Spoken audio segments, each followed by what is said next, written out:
En fait, je fais mien les remerciements du général Faye pour gagner du temps. Mais sachez que j'aurais bien aimé vous remercier individuellement. Je suis honoré par votre présence. Que Dieu vous bénisse toutes et tous. Donc, je m'en vais présenter le livre 1. Avant de faire la présentation des différents chapitres du livre 1, conformément à son titre, crise morale, expression, cause, conséquence et esquisse de solution, nous voudrions évoquer l'effectivité de la crise morale et les raisons de notre engagement dans la lutte contre ce fléau qui apparaissent respectivement dans l'introduction générale du livre et dans l'avant-propos. Notre pays traverse une crise morale tridimensionnelle. Le premier volet est une crise morale au sein de la communauté musulmane, matérialisée par de nombreuses atteintes à la pureté du dogme islamique. Le deuxième est une malgouvernance marquée principalement par de graves entorses aux règles et principes de l'état de droit, des droits de l'homme, de la démocratie, de la bonne gouvernance et de la transparence dans la gestion des affaires publiques. Et le troisième est représenté par une corruption des rapports sociaux, par des vices comme la déification de l'argent et du pouvoir, le mensonge, l'hypocrisie, l'injustice et l'inéquité, ainsi que la méchanceté et la jalousie, qui sont opérationnalisées par des maraboutages et des actions maléfiques des causes de guérison. La crise morale au sein de la communauté musulmane est antérieure à l'indépendance du pays. Déjà en 1920, le vénéré El Hadji Malick Sy avait produit un ouvrage, Kifayatou ar-Rahibin, pour lutter contre la crise morale au sein de la communauté musulmane. En outre, dans son traité de soufisme Masalik al-Jinan, le vénéré Cheikh Ahmadou Bamba Mbacké a notamment parlé des faux chefs religieux assoiffés de fortune et de prestige. Par ailleurs, que le juge Kebambaye, dans une leçon inaugurale donnée en 2005 à l'université Cheikh Anta Diop sur l'éthique aujourd'hui, avait évoqué cela qui emprunte un chemin autre que celui que les saints fondateurs de l'Église sénégalaise, les confréries et les familles religieuses avaient choisi, et qui était selon lui celui de la foi, de la dignité, de l'honneur, du courage, de l'honnêteté, de l'humilité, de la tempérance, de la droiture, du respect d'autrui et du bien commun, du travail, de l'endurance et de l'amour de la nation.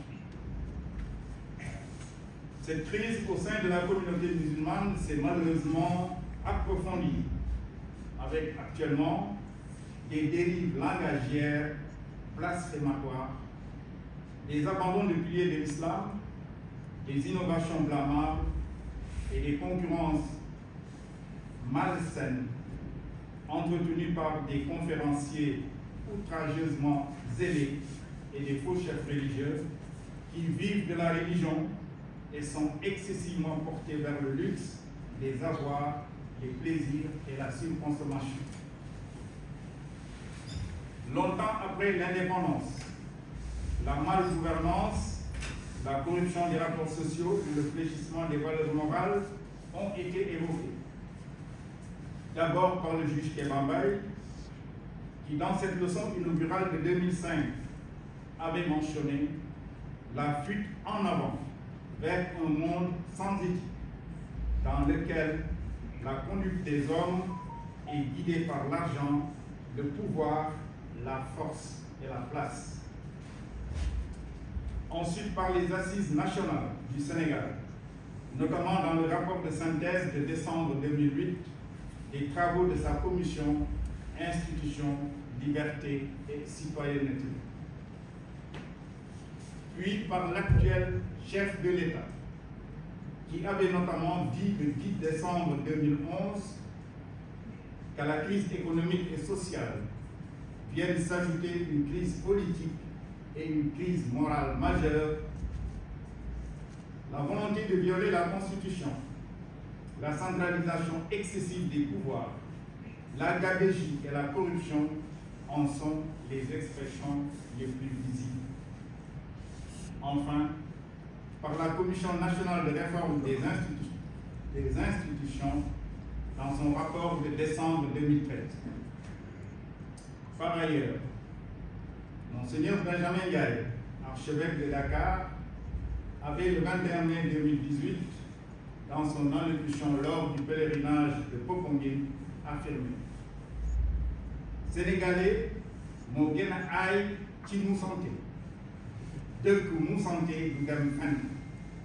qui pourrait être traduit par les Sénégalais excellent dans la tromperie. Un pays englué dans la supercherie ne peut pas avancer. Il s'était aussi demandé comment ne pas se désoler de ce que le terrain politique, au lieu d'être le lieu de croissance positive d'une nation, le terrain de débat opportun, vrai, pertinent et civilisé, devient de plus en plus dans notre pays un champ de bataille, un terrain de lutte pour des intérêts partisans. L'analyse d'experts du livre du président Mamadou Dia, Afrique, le prix de la liberté, permet d'établir un lien entre la crise politique du 17 décembre 1962 et la consolidation de la malgouvernance, dont les germes sont consubstantiels à l'indépendance du pays. En effet, nous apprenons que le président Mamadou Dia s'était engagé dans une lutte contre l'exploitation de la paysannerie, l'affairisme des leaders politiques, la tendance au confort et à la facilité, et était déterminé à engager le pays dans une voie vraiment sénégalaise d'un développement socio-économique qui aurait conduit à une vraie indépendance fondée notamment sur une réappropriation des valeurs culturelles fondamentales et celles islamo-chrétiennes, ainsi que sur la culture d'un sentiment patriotique mobilisateur et une volonté d'aller résolument vers l'union des pays africains, condition sine qua non de la grandeur du continent. Ce lien entre l'émergence de la malgouvernance et cette crise politique qui s'était soldée par la séparation des présidents Dia et Senghor apparaît clairement dans les propos de deux témoins de l'histoire, le président Moustapha Niasse et le juge Kéba Mbaye. Le premier a dit le 5 mai 2013, je cite: « J'ai toujours pensé et dit que si à cette époque s'étaient retrouvés ensemble, avant et au moment de cette rupture, avec d'autres éminents fils du Sénégal, comme Cheikh Anta Diop, et d'autres dirigeants politiques, patriotes, engagés, autour de Léopold Sédar Senghor et Mamadou Dia, le sort de notre pays eût pu être bien différent, car nous serions entrés unis dans une voie de rédemption et de renaissance des valeurs que nous avons héritées des générations antérieures, au-delà même des frontières de notre pays. » Fin de citation. Le second a dit le 14 décembre 2005, je cite: « Après ces événements, j'ai eu le sentiment très net que depuis lors, les Sénégalais, à tort ou à raison, instruits de ce qui semble être la doctrine des autorités qui les dirigent, la confiance en leur seul homme supposé fidèle, et non à tous les Sénégalais compétents, se sont déterminés à prendre une assurance contre les aléas de la vie politique de notre pays. Cette assurance, vous le devinez, consiste à se prémunir contre des jours futurs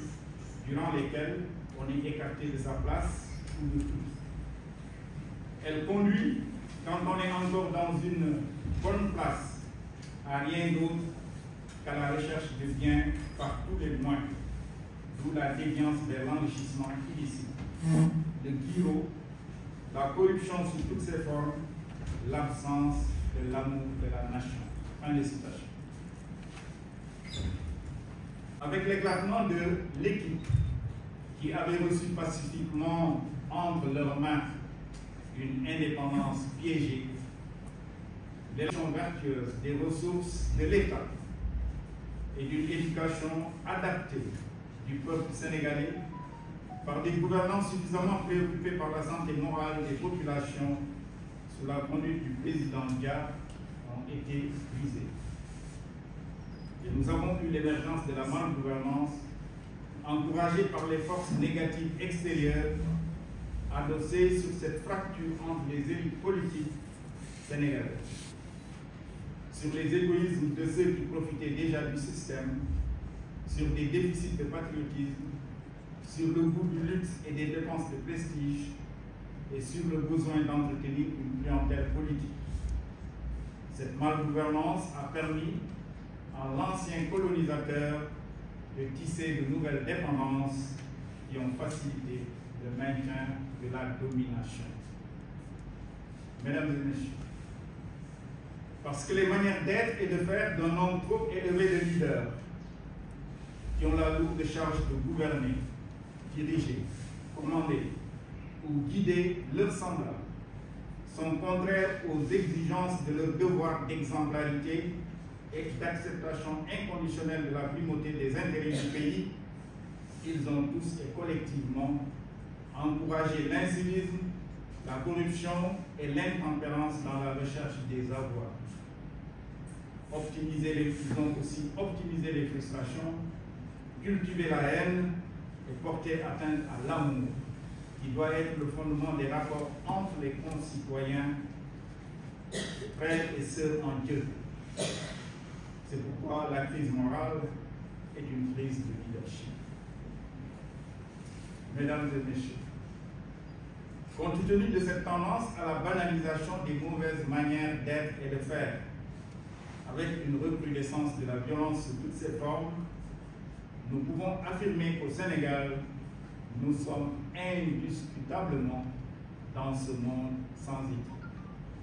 où chacun a tendance à privilégier ses intérêts personnels